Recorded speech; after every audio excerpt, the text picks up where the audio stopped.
my last video, we were talking about the F-28 Strike Wasp, which is a air superiority fighter aircraft.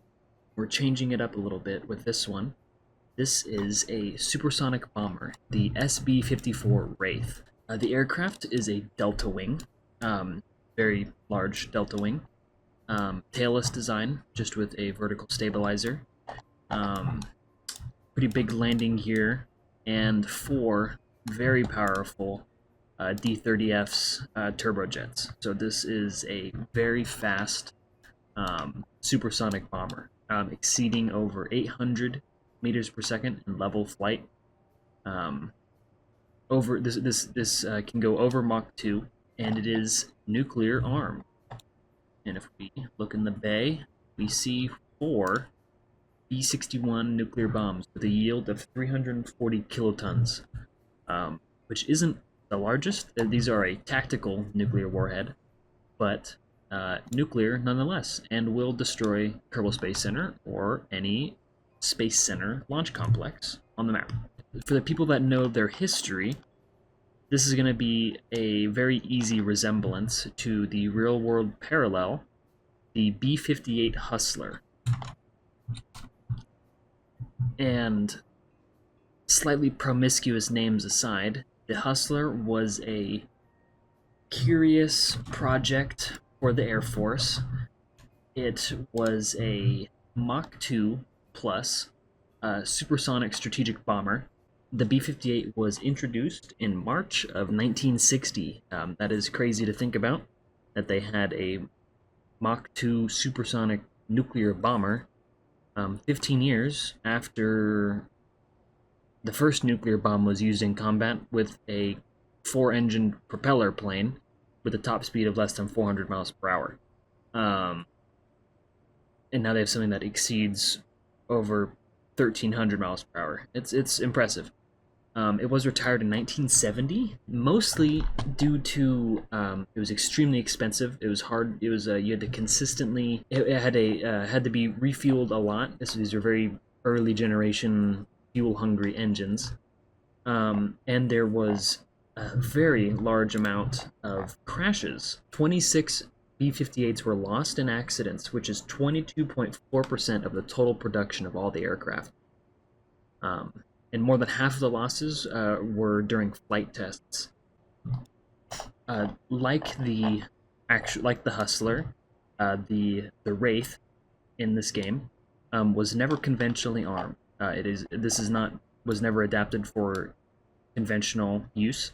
This is just strictly a nuclear bomber. So this is a all or nothing sort of case. And if you notice in some of the more finer details, it does have 2 large fuel tanks, because these are very fuel-hungry engines, with 3,200 pounds of liquid fuel each, and then just a little bit in these pre-coolers and the nacelles. But enough to... It does have a decent range, probably about how much it has in real life. I've never actually gone to an empty tank on this. Like most large delta wing aircraft, kind of like the Valkyrie video I made, this is not fun to fly. It's very slow, very draggy. Pitch response isn't great. The pitch response in this one was actually so bad I had to move the wings probably 6 feet forward from where they were originally positioned because it just wouldn't pitch. And if we look at the center of mass, this is shifted pretty far forward. This tail is empty, totally empty, no fuel, nothing. And with the cargo bays and everything in it, it definitely is heavy. The lift is just slightly above center of mass, and behind it, in the center of thrust, is kind of in the middle of the first 2 engine nacelles. So it's just this plane flies weird. This bomber flies oddly, but it works. And this has an ejection capsule. This is probably the best ejection system I've developed for an aircraft in this game. It just has these powerful rocket separatrons that blows it off, and then we have a decoupler here and shuts down the engines just like my other aircraft. On the abort, the program is to deploy the 2 chutes, radial chutes on the top of the capsule, and then fire the separatrons, shut down the engines, and decouple from the main part of the plane. I haven't had a unsuccessful ejection so far, because there was a lot. Because this plane fights to stay in the air, and it also fights to not get in the air. But it works, and it does its job very well. It is able to, if you are high enough, over, I believe it was 6,000, 5,000, 6,000 meters if you're dropping the nuclear ordnance. Once you drop both of them, you just full pedal to the metal, full afterburner, and you are, I mean, you actually have to drop it down because if you go too fast, you'll destroy the components due to overheating, the wings, control surfaces, everything. So you have to be mindful about that. But if you can sustain 800, 850 meters per second without significant overheating, so you can escape the nuclear blast, you can escape the shock wave. And then I believe that the real B-58 also has drogue chutes for slowing down. These are actually parachutes. I'm going to fix that really quick. You don't want parachutes on something you're just trying to slow down. You want drogue chutes because it's a different type of parachute. There we go. Much better. So now we can go and do a run through of the action groups. For action group 1, we have toggle all 4 of the engines, so on, off. Action groups 2 is switch them to afterburners if you need to boogie.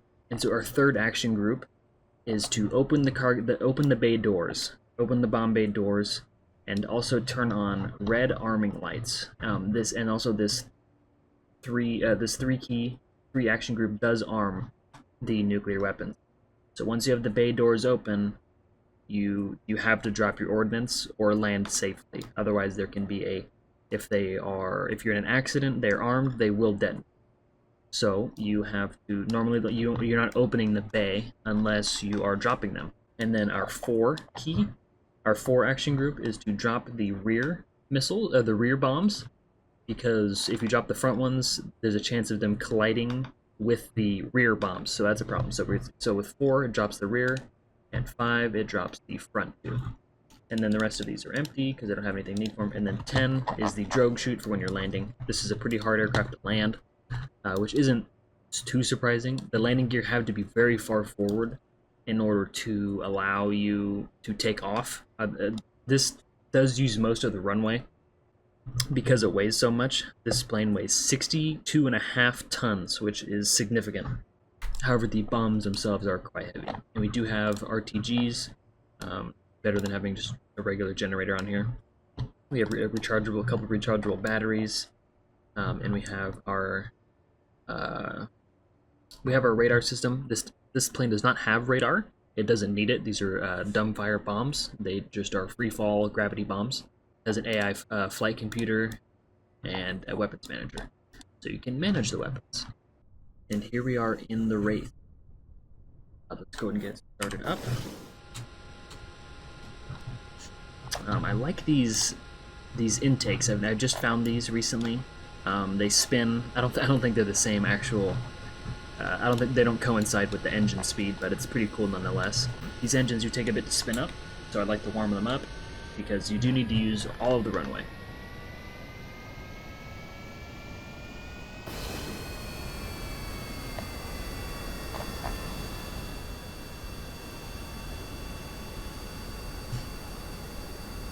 So V1 for this aircraft is about 140, 150 meters per second, and then rotate is about the same. Rotates at 150. That's 3/4 of the runway almost at KSC. And so we are going to be full pitch back, and it initially handles it pretty well, but in sustained pitch, it does not perform very well. We don't need afterburners, we're just going to use a bunch of fuel. See, we've already used probably 5% of our fuel within probably 6 or 7 kilometers. So very poor fuel economy, but that is not the purpose. This is not a extended range platform. This is exclusively just a strategic nuclear bomber. We are going to be demonstrating the weapons, and we are going to climb. I think we're going to try around 5,000 5,000 should keep us mostly safe from the fireball. We're approaching the target area. We're going to be opening the bay doors. They are armed. Arming light is on.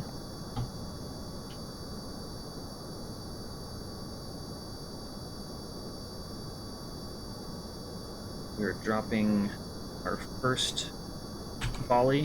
1 away, 2 away. Close the doors, and we are burning out of here. Now they're already half a kilometer away. We are burning quick, so let's try and get out of here.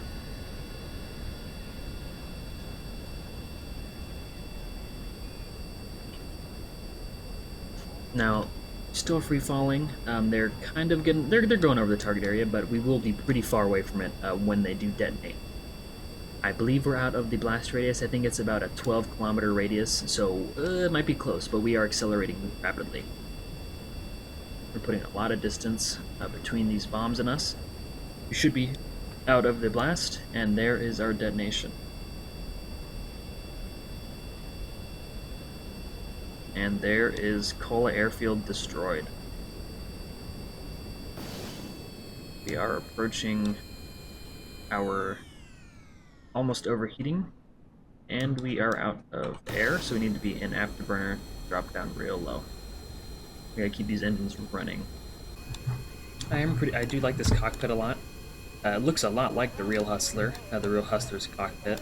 This is a Concorde sort of one, because it does have a droop nose, but we don't need a droop nose for this, so we are approaching Kola Airfield, and it is just mass destruction. The runway is somewhat intact, but everything else is just absolutely toasted. Looks like the dock didn't even survive. That's unfortunate. So we're pretty lined up on the runway right now. You're gonna go gear down, back throttle down a lot.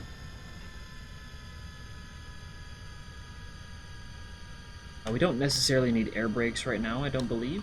We can try and quick. Oh, we are tanking nose forward. Don't do that. Oh boy. Oh boy. Oh boy. Okay. I guess those lower air brakes really do their job. Or the rear, yeah, the lower ones. Oh! Oh no! We broke the front gear, and we died. Well, we broke front landing gear and broke off most of the front of the aircraft, exploded the fuel tank, but luckily we did not have any nuclear ordnance, so we didn't destroy KSC, but the plane and the pilots are killed. So I guess we have to work on the landing system and make that be a little bit stronger. So we are going to do a test really quick of the egress system, just to show you guys how that works with the ejection capsule. So we're going to go and do a quick takeoff, and we'll just punch out over the water. We're going to rotate. Let's turn off burners, because I don't want parachutes to fail. So let's say engine failure, and eject. Shoots you way above, even over the tail, and plane's going to go down. Their weapons aren't armed, so it shouldn't blow up. That's good. Yeah, weapons didn't detonate. And we are just going to land in the water. Just me, Bill, and Jeb. He's back there in the back. So that was a quick rundown of the Wraith supersonic nuclear strategic bomber. If you guys have any other suggestions for aircraft, if you have any questions or any comments, please leave them below as well. I have a bunch more of these planned coming up pretty soon. And I hope to see you guys in the next one. Thank you guys for watching.